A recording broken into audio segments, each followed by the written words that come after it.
मंत्री महोदय, आता हे लास्ट आपलं ही जी अभ्यंकर सरांची लक्षवेधी आहे ही फक्त शिक्षकेतर कर्मचाऱ्यांच्या भरतीचीच नाही आहे, शिक्षक भरतीचीही लक्षवेधी आहे.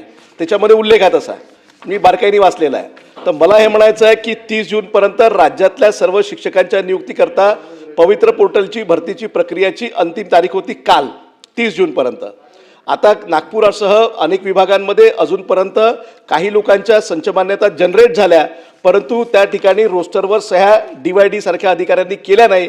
कारण त्यांचं असं म्हणणं होतं की आम्हाला वरतून आदेश आहे की समायोजनची पूर्ण प्रक्रिया अजून होऊ द्या आणि नंतर मग पुन्हा रोस्टर तयार करून आपण पवित्र पोर्टलची भरती करणार आहोत. तर याच्यात काही तथ्य आहे का, किंवा ही पवित्र पोर्टलच्या मार्फत शिक्षकांची भरतीची प्रक्रिया आपण राबवणार होतो ती कुठल्या तारखेपर्यंत राबवणार आहे, असा माझा स्पेसिफिक प्रश्न आहे. मंत्री महोदयांनी उत्तर देताना अनुसूची ब चा उल्लेख केलेला आहे.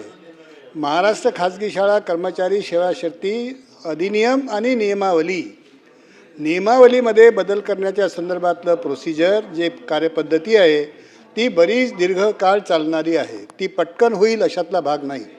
परंतु त्यामुळे केवळ आपली संचमान्यता 25-26ची अंतिम झाली नाही, याच्या कारणावरून आपण जे थांबवलेलं होतं, आपण जी बंदी लादली होती ती बंदी आता उठवण्यामध्ये काही अडचण सकृतदर्शनी दिसत नाही.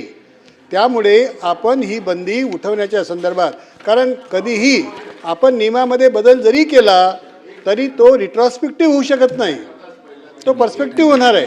त्याच्यामुळे पुढे ते लागू होऊ शकेल. मागच्या प्रकरणाकरता तुम्ही जर नियम बदलला रिक्रुटमेंटचा तर त्याला लागू होऊ शकणार नाही. म्हणून जेवढ्या नियुक्त्या या कालावधीमध्ये आता केल्या जात आहेत त्या नियुक्त्यांना आपण मान्यता देण्याचे आदेश देणार आहात काय?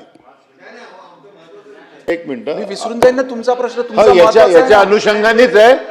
नाही मंत्री महोदय, जे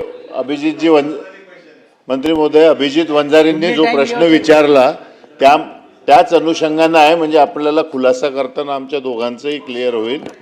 हा, म्हणजे मग त्यांचं करा.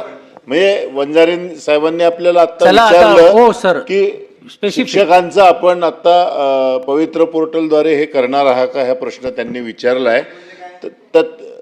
म्हणजे त्यामध्ये असं कळतंय की आपण यावेळेस फक्त 3च चॉईसेस देणार आहे. तुम्ही इकडे बघूच नका, तिकडे 3च चॉईसेस त्यामध्ये देणार आहे असं कळतंय. तर त्याबद्दल पण आपण खुलासा करावा. मागच्या वर्षी प्रत्येकी 10 चॉईसेस दिल्या होत्या, यावर्षी 3च देणार आहे असं कळतंय. त्याबद्दलही कृपा करून खुलासा करावा. तिन्ही सन्मान्य सदस्यांचं एकत्र उत्तर द्या. एक तर सगळ्यात पहिले अभिजित वंजारी साहेबांनी जे विचारलं की पवित्र पोर्टलची तारीख ही आता 30 तारीख होती, ती संपलेली आहे, ती वाढवणार का? तो ऑलरेडी आपण 10 जुलैपर्यंत ती वाढविलेली आहे आणि आवश्यकता पडल्यास ते आपण 10 जुलैच्या नंतर देखील त्या ठिकाणी वाढवू. दुसरं, आपला लिंगाडे साहेब आपलं काय म्हणणं होतं? हां, तीन ऑप्शन्स आपण जे दिले. आधी वारंवार सदस्यांनी देखील ऑब्जेक्शन घेतलेलं अनेक वेळेस की पवित्र पोर्टलच्या माध्यमातून ज्यांची निवड होते ते मराठवाड्यातले लोक इकडे पश्चिम महाराष्ट्र किंवा पश्चिम महाराष्ट्रातले विदर्भात असं तिकडे मागे खोडके साहेबांनी हा प्रश्न उपस्थित केला होता. आणि अनेक वेळेस मग ते जे निवड झालेले उमेदवार आहे ते त्या ठिकाणी जॉईन करत नाही.